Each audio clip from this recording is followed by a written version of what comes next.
আমাদের অভিজ্ঞতা থেকে সাধারণত আমরা জানি, আপনার সাথে যখন এমন কেউ কথা বলে যাকে আপনি বিশ্বাস করেন না, তখন আপনি তার কথা শুনতে চান না। এমনকি সে কথা শুরু করার আগেই আপনি আপনার সিদ্ধান্ত জানিয়ে দেন যে আপনি তার কথা শুনতে চান না, তাই না? সুতরাং যে কোনো কথায় দুটো জিনিস থাকে, একজন বক্তা থাকেন এবং একটা বক্তব্য থাকে। বক্তা এবং বক্তব্য।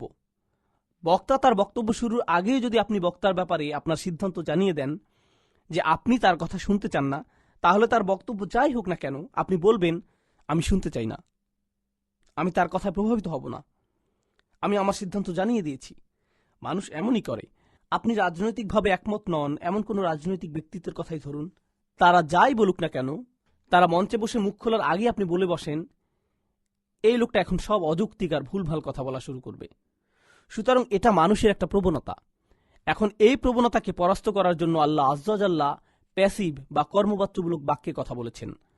অর্থাৎ কে কথা বলছে সেটা গুরুত্বপূর্ণ নয়। তাহলে কি গুরুত্বপূর্ণ? বক্তব্যটা গুরুত্বপূর্ণ। আর এই কাজটাই কর্মবাচ্যমূলক বাক্যে করে থাকে। এই ধরনের বাক্যগুলো বক্তাকে নির্দেশ না করে কেবল বক্তার বক্তব্যটা তুলে ধরে। যেমন আমি যদি বলি, কুতিলার রজুল, একজন মানুষ নিহত হয়েছে, একজন মানুষ নিহত হয়েছে, এখানে কে আমাকে কথাটা বলেছে অথবা কে হত্যা করেছে সেটা আমার আলোচ্য বিষয় নয়। আমার আলোচ্য বিষয় ছিল একজন মানুষের নিহত হওয়া। যে লোকটি হতাহতের শিকার হয়েছেন আমি তাকে ফোকাস করছি। একইভাবে আল্লাহ এখানে ফোকাস করেছেন সূর্য, নক্ষত্র এবং এমন সব বিষয়ের দিকে যেগুলো আরবেরা সবসময় তাদের চোখের সামনে দেখতে পেত।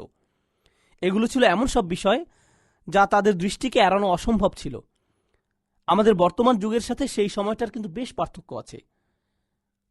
আমি এখন দক্ষিণ নিউ ইয়র্কের দিকে চলে যাচ্ছি এবং আমি খেয়াল করলাম, আগে আমি যেখানে থাকতাম ইস্ট কোস্টে, তার চেয়ে এখানে সামান্য একটু বেশি প্রকৃতির খোঁজ পাওয়া যায়।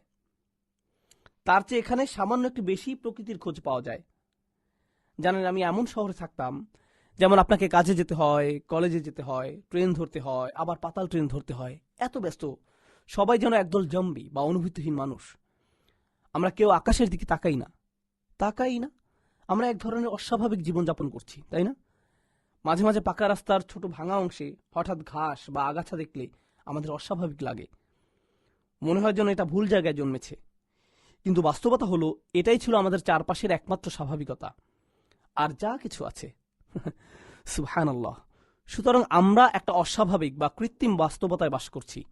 আমরা প্রকৃতি থেকে অনেক দূরে। কিন্তু আরবরা এমন ছিল না। তারা পাতাল ট্রেনে ভ্রমণ করে করে আবার বড় বড় দালান কোঠায় থেকে জম্বি বা অনুভূতিহীন মানুষের মতো জীবন কাটাতো না, যাদের প্রকৃতির দিকে তাকানোর মতো কোনো সময় নেই। বরং তারা সব সময় বাস্তবতার মাঝেই থাকত। রাতের বেলা তার সামনে থাকতো পুরো আকাশ। মাঝে মাঝে এই আকাশটাই তার মাথার উপর ছাদ হতো। সে কোনো বড় দালানে বা অ্যাপার্টমেন্টে থাকতো না, কখনো কখনো খোলা আকাশের নিচে ঘুমাতো। এভাবে সে প্রকৃতির খুব কাছাকাছি থাকতো। যাই